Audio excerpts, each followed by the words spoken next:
Saya Niki Haryani, orang muda Katolik dari Paroki Keluarga Kudus Pandan, mengucapkan terima kasih yang sebesar-besarnya kepada teman-teman di Paroki Dangkan Silat yang telah memberikan kesempatan kepada saya untuk membawakan renungan pada hari ini, Kamis tanggal 18 bulan Juni tahun 2020.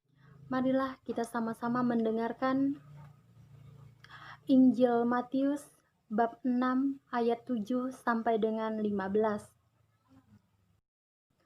Lagi pula dalam doamu itu, janganlah kamu bertele-tele seperti kebiasaan orang yang tidak mengenal Allah. Mereka menyangka bahwa karena banyaknya kata-kata, doanya akan dikabulkan. Jadi, janganlah kamu seperti mereka, karena Bapamu mengetahui apa yang kamu perlukan sebelum kamu minta kepadanya. Karena itu berdoalah demikian: Bapa kami yang di surga, dikuduskanlah namamu, datanglah kerajaanmu, jadilah kehendakmu di bumi seperti di surga.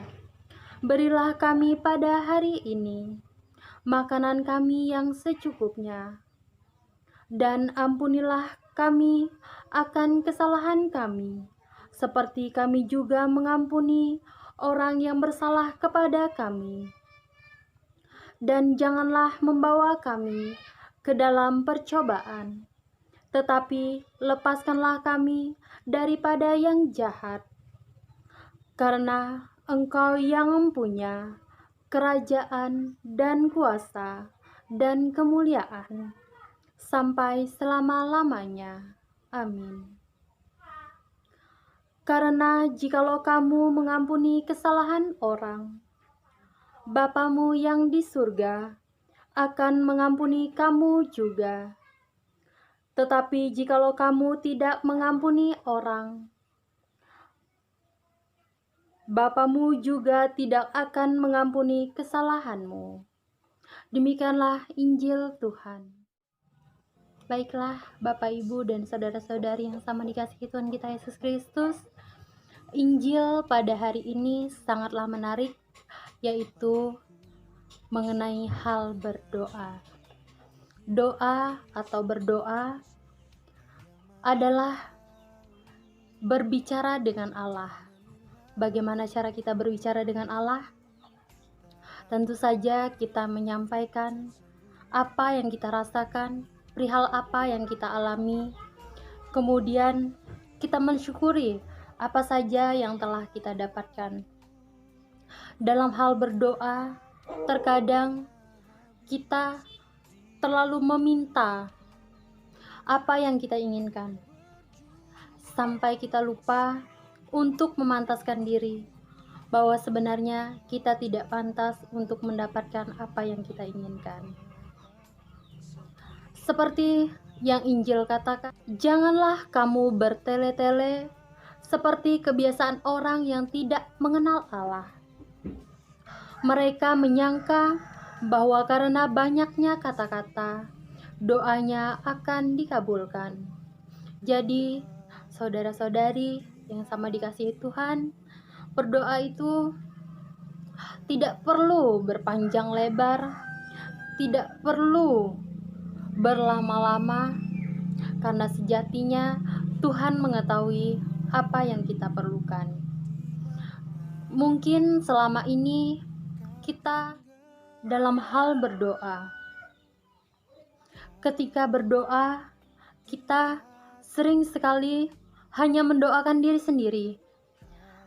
Kita bersyukur atas diri kita sendiri, sampai kita lupa bahwa doa yang baik adalah mendoakan orang lain.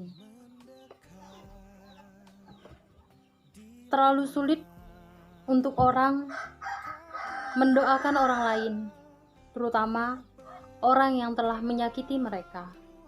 Padahal di dalam Injil sudah dijelaskan, jikalau kamu mengampuni kesalahan orang, Bapamu yang di surga akan mengampuni kamu juga.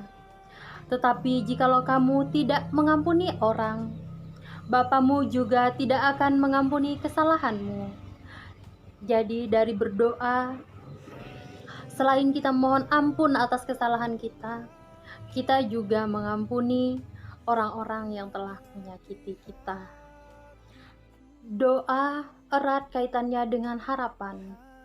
Ketika kita berdoa, kita meminta kepada Tuhan. Dalam pinta kita berharap Tuhan akan memberikan. Terkadang kita terlalu meminta hal-hal duniawi, dan terkadang permintaan kita terlalu banyak, sampai kita sendiri tidak menyadari bahwa apa yang kita minta bukanlah yang kita perlukan. Jadi kenapa Tuhan belum memberikan apa yang kita minta? Karena Tuhan tahu bukan itu yang kita perlukan. Kemudian hal berharap, saya ingat satu kata-kata. Seseorang pernah memberikan saya kata-kata seperti ini. Janganlah kamu berharap kepada manusia, karena manusia pasti akan mengecewakan. Tetapi berharaplah kepada Tuhan, karena Tuhan tidak akan mengecewakan. Jadi teman-teman, sebanyak apapun doa kita, jika Tuhan berkata belum atau Tuhan berkata tunggu, maka setiap doa yang kamu panjatkan belum dapat kamu rasakan terwujud dalam hidup kamu. Tapi demikian, jangan berhenti berharap. Sedikit bercerita, saya ingat guru SMK saya pernah mengatakan, doa yang paling baik tidak perlu lama, tidak perlu banyak berkata, cukup kita duduk dalam keheningan selama 5 menit. Kita undang Tuhan dalam renungan kita. Kita bayangkan Tuhan ada di hadapan kita. Kemudian Tuhan masuk ke dalam hati kita, menyelami hati kita. Tanpa kita berbicara, Tuhan lebih tahu apa yang kita perlukan. Tuhan lebih tahu apa yang terbaik untuk kita. Untuk itu, pantaskanlah dirimu saat berdoa, mohonlah pengampunan, karena Tuhan pasti sudah menyiapkan rencana yang baik untuk kita. Terima kasih, Tuhan Yesus memberkati.